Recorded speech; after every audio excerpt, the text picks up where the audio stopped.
Okay, let's unpack this. We often study history through these long, drawn-out political shifts, but sometimes an entire continent's destiny just hangs on a single dramatic day. Today, we are undertaking a deep dive into precisely one of those moments, the Battle of Vienna in 1683. Our sources give us a really comprehensive look, and our mission is to understand two things. First, the incredible military drama, the actual siege and the counterattack. But second, and I think far more importantly, we need to trace the profound geopolitical consequences. This wasn't just a battle won, it was the moment that 4 centuries of a major world power's relentless expansion slammed into an irreversible roadblock. And to really appreciate the scale of that roadblock, you have to get your head around the stakes in the summer of 1683. The formidable Ottoman Empire, under the leadership of Grand Vizier Mustafa, had marched deep into Central Europe and was set up, right at the gates of Vienna. For centuries, the Ottoman Empire had been this dominant, expanding force, pushing Christian Europe onto the defensive.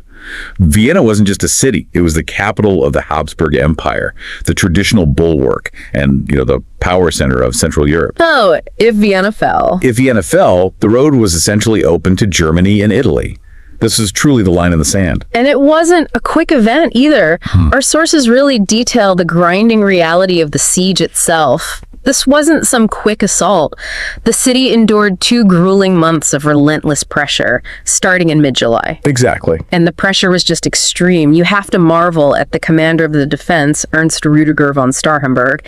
He held a garrison of maybe 15,000 soldiers. Against an Ottoman force potentially 10 times that size. 10 times. And they weren't just fighting starvation and disease. They were fighting this complex subterranean warfare. The Ottomans were constantly mining under the walls, trying to breach the defenses. That detail is so crucial. The defenders knew they were playing this desperate waiting game. Right. They were forced to listen to the constant sound of Ottoman sappers tunneling, right beneath their feet. Every single day brought a fresh crisis. By early September, the city was at its absolute breaking point. The walls were damaged, food was nearly gone, the countdown had essentially reached 0. So, if the city was right on the brink, how did the sources describe the arrival of the relief? Was it a slow, organized march, or more like a desperate sprint to the finish line? It was a highly organized, but strategically very risky sprint. The decisive moment arrives on September 12, 1683. The arrival of the relief army, assembled from all across Europe, was what saved Vienna. But the structure of that army is fascinating in itself. It was a coalition. Yes, a symbolic multinational coalition. An alliance drawn from the Holy Roman Empire, various German principalities, and most crucially, the Polish-Lithuanian Commonwealth. Okay, I think we need to pause on that Polish component because that is where the sheer kinetic force came from. It is. The commander leading this whole collective effort was King John III Sobieski of Poland. And he managed to coordinate these disparate forces and decided on a completely, a counterintuitive strategy. Absolutely. The sources really point out that Sobieski's genius was utilizing the terrain. The Ottoman army was focused on the siege lines on the plain, very confident in their defensive positioning against any flanking maneuver. Sobieski chose to attack from Kahlenberg Hill, a heavily wooded, steep ridge overlooking the city. Bringing heavy cavalry down a hill like that was considered madness. Total madness, but that's exactly what he did. And this is where we get those famous details. The charge of the Winged Hussars. This elite heavy cavalry, named for the enormous feathered wings they attached to their backs, launched what is arguably the largest cavalry charge in military history. And here's where it gets really interesting. When you read the accounts, the psychological impact of those hussars, thundering down the steep slopes, the wings roaring. It must have been terrifying.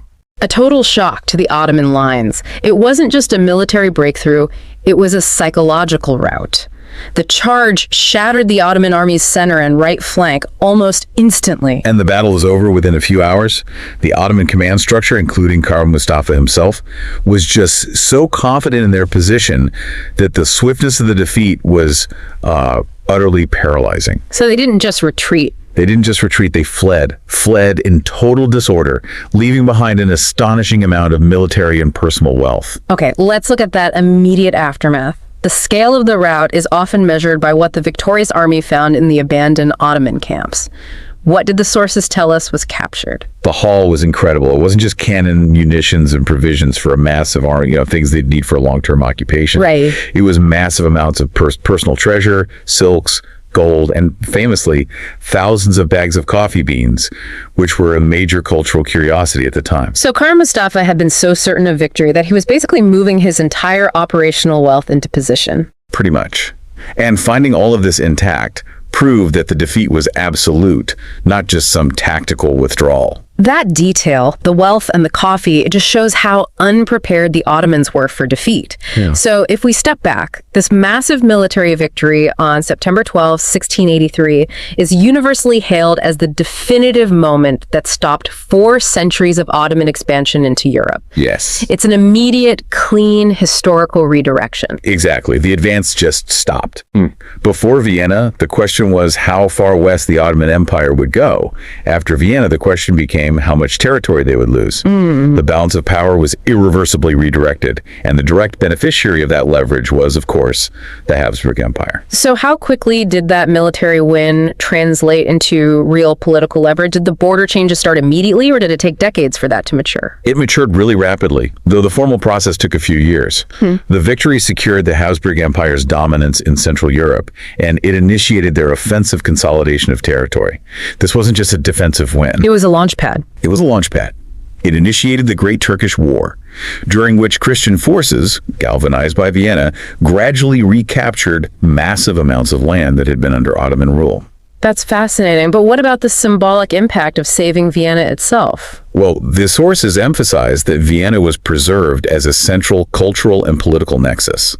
Had it fallen, we wouldn't have the vibrant, Baroque intellectual center we know today. The entire cultural trajectory of the next 2 centuries would have been dramatically different. And beyond culture, the strategic cooperation shown between the Polish, Austrian, and German forces, I mean, despite all their own internal tensions, that became a powerful symbol of temporary European unity against a common threat. Right. And that unity provided the diplomatic momentum needed to formalize the new reality on the ground. Which takes us directly to the ultimate consequence, the diplomatic outcome. We are talking about the Treaty of Karlowitz in 1699. Yes. This wasn't just a simple peace treaty, was it? This was a complete geographic reset.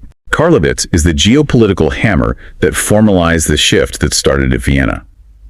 Before the battle, the Habsburgs controlled only a fraction of historical Hungary.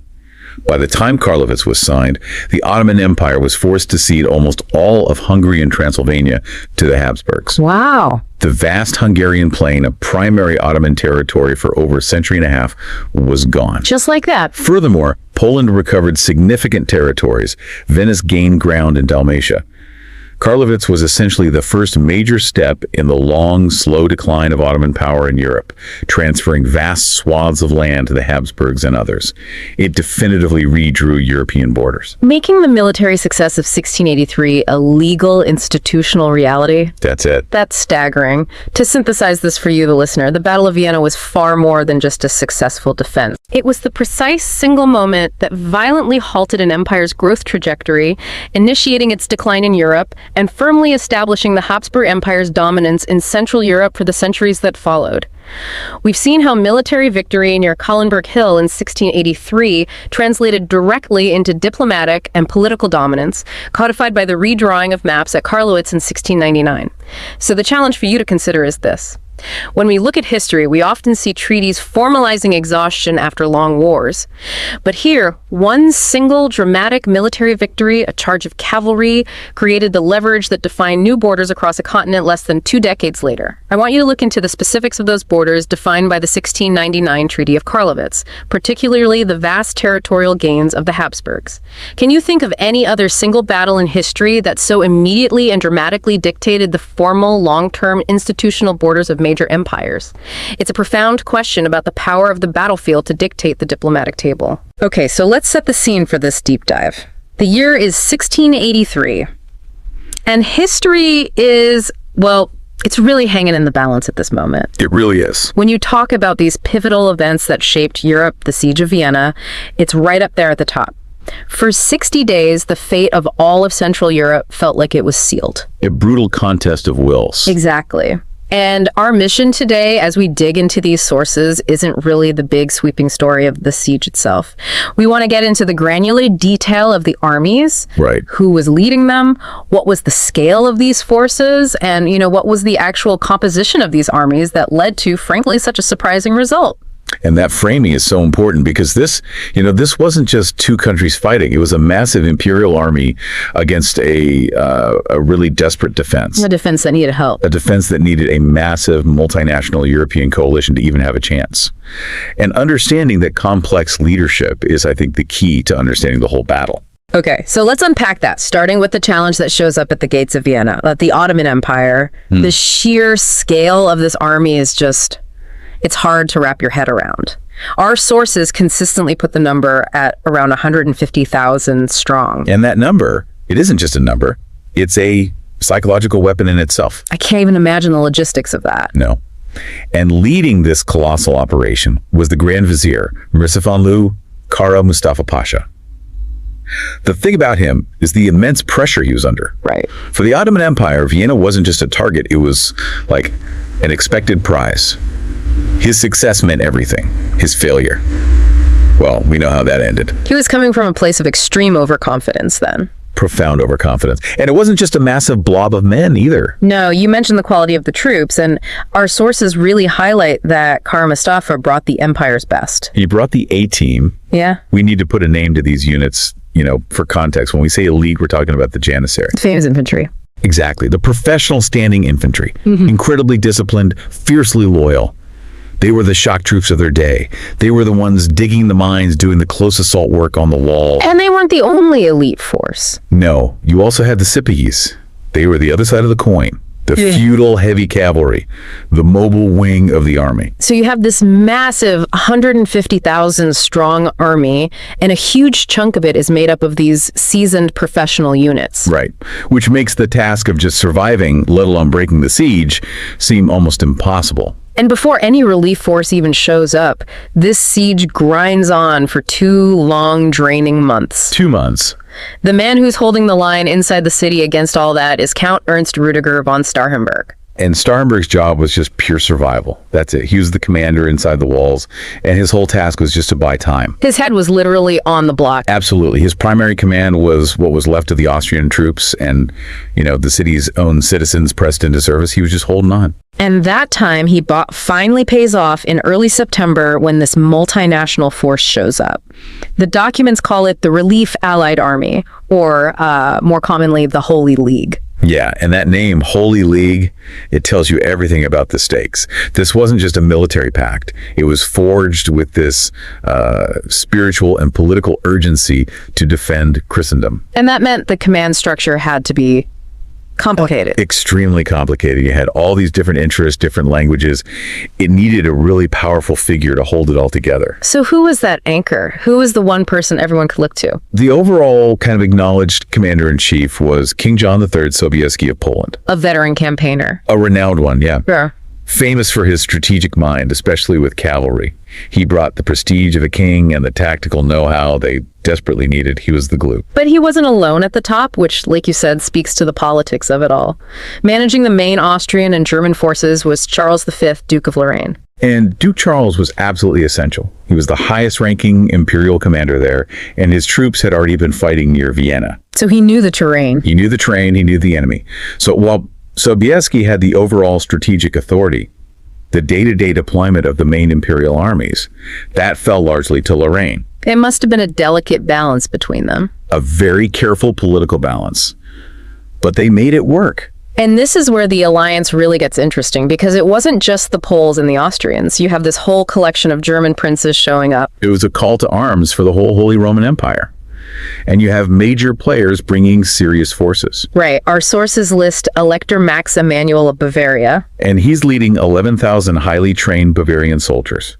Then you've got Elector John George III of Saxony, who brings another 9,000 men. And Prince George Friedrich von Waldeck. Yeah, commanding a mix of Franconian and Swabian troops.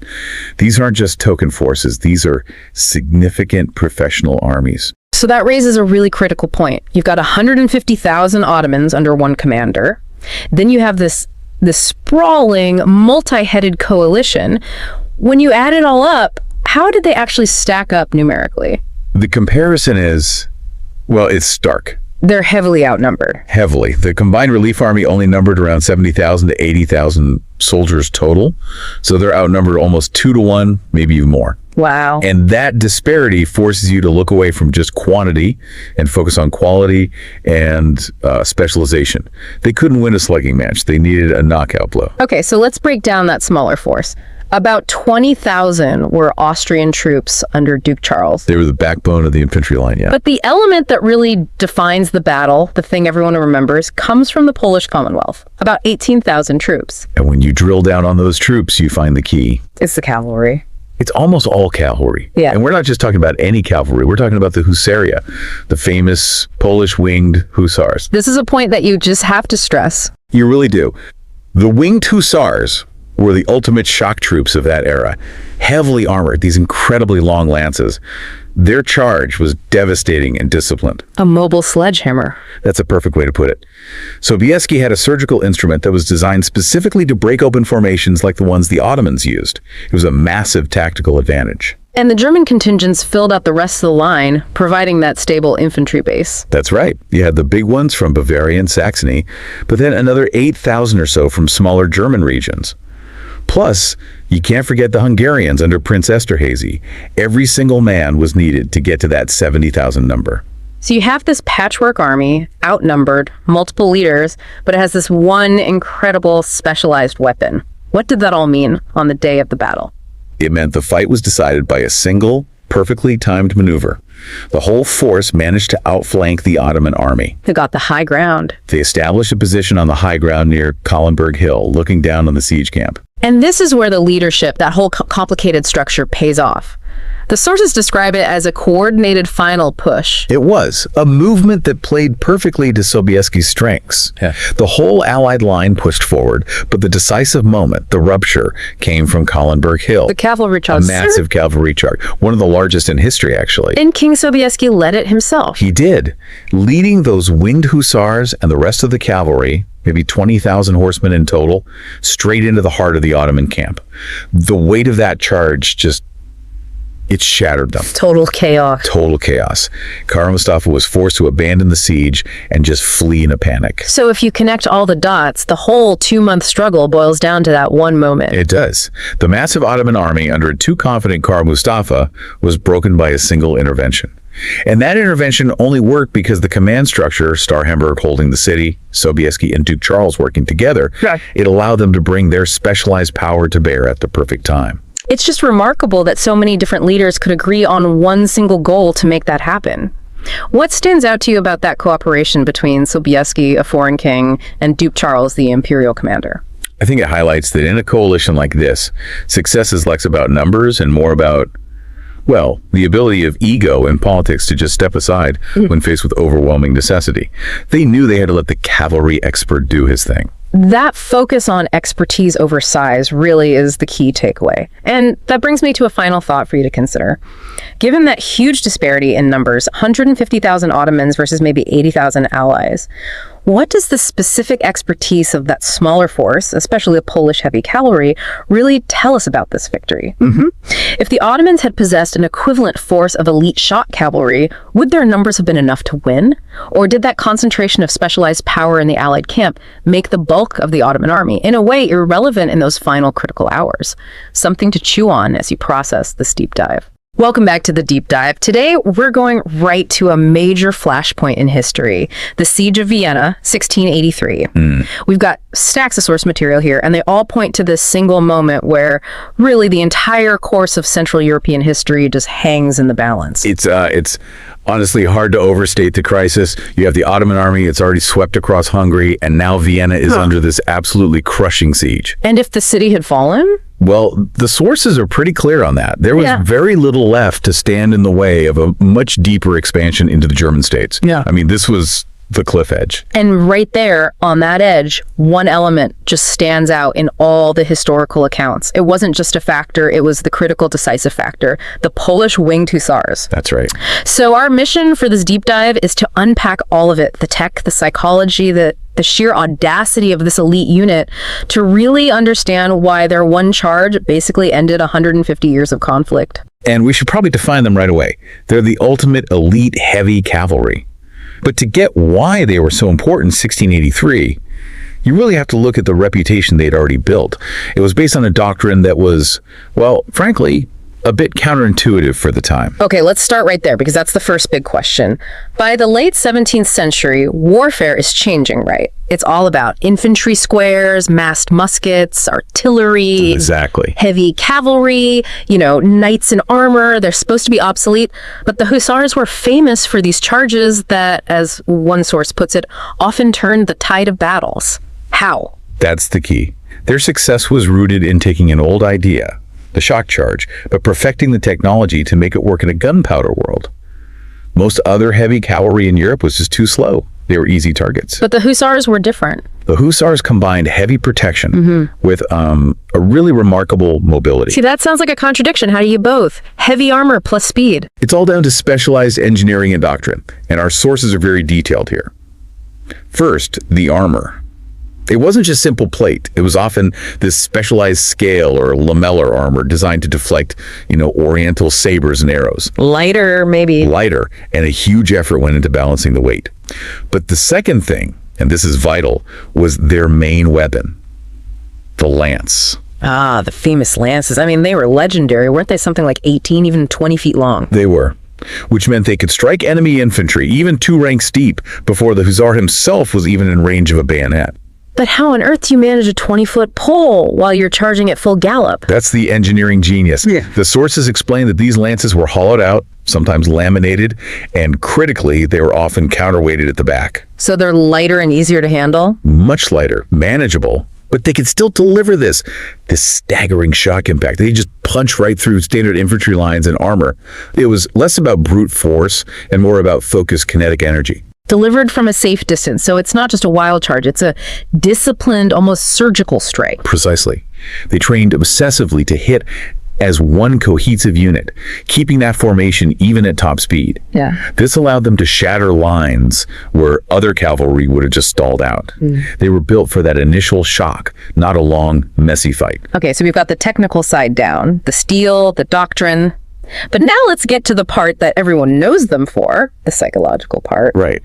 This is where it gets really interesting. The terror they created. We have to talk about the wings. The wings are the force multiplier. This is what takes the Hussar from just a deadly soldier to, well, a mythic figure. These were large wooden frames covered in feathers, eagle, ostrich, you name it, attached either to the saddle or right onto their backplate. And this was purely for psychological effect. It was deliberate psychological warfare, yes. Right. But it was so much more than just visual, and that's the key insight from the sources. What do you mean? Think about it. 1,000 or more of these men charging together. The air rushing through and over those huge flexible wings created this unique acoustic phenomenon. A sound. Terrifying sound. A high-pitched, roaring, almost buzzing noise. It was unnatural. And it just amplified the chaos of a cavalry charge to a whole different level. So it's not just that they looked like some avenging angels, which they did, but they sounded like something not quite human coming at you. Absolutely. And the effect, especially on less experienced troops, and crucially on the Ottoman horses, it was immediate. An enemy soldier might stand his ground against the visual shock, but when the horses start to panic, the whole line breaks. So the charge was this combination of speed, physical impact, and this crippling psychological sound weapon. It broke the enemy's morale before the lances even hit. The will to fight was gone before the physical line was. That distinction is everything. And this perfected, terrifying weapon was exactly what was waiting on the hills when King John III Sobieski arrived at Vienna in September 1683. The city was exhausted. The tension was just unbearable. The walls were breached. The Ottoman Grand Vizier, Kara Mustafa Pasha, he was confident this was the end. And then Sobieski and his Holy League forces arrive on the Kahlenberg Heights, looking down. And they knew. The sources are clear. This situation didn't call for another siege. It needed one single decisive blow.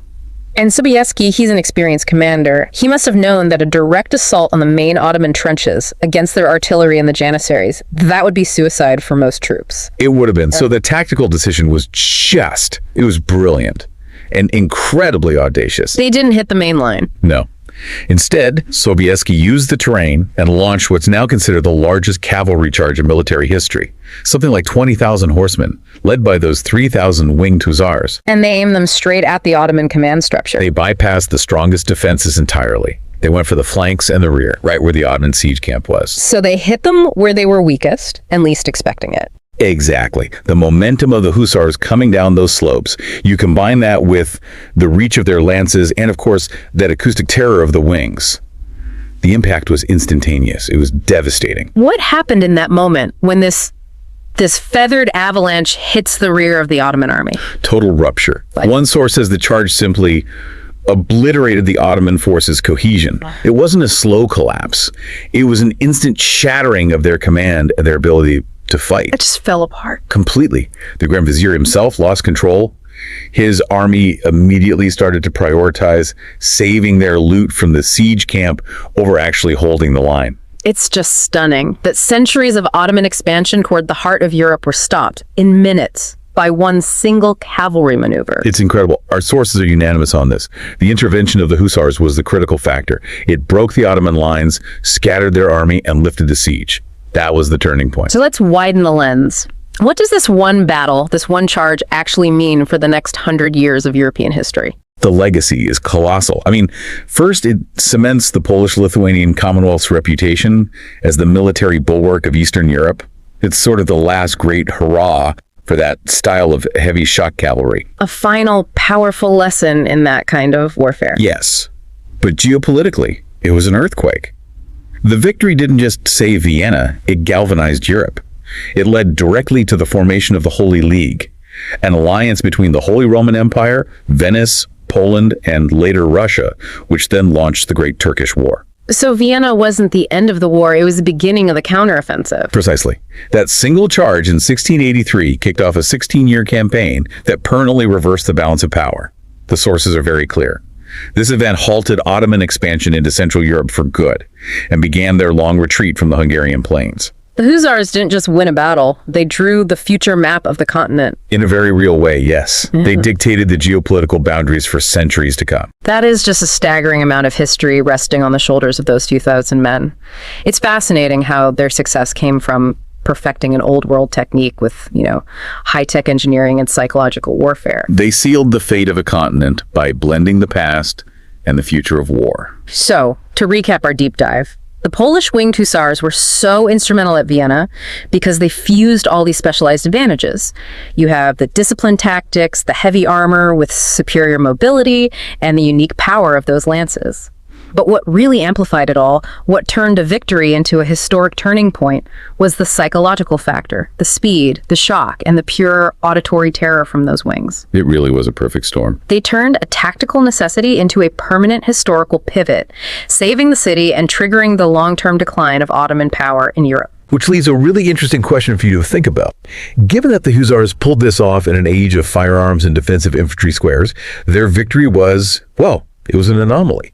So was their success really a testament to the enduring power of disciplined shock cavalry? Or was it more of a one-off event, a victory only made possible by the unique vulnerability of that overstretched Ottoman army at that one precise moment in 1683?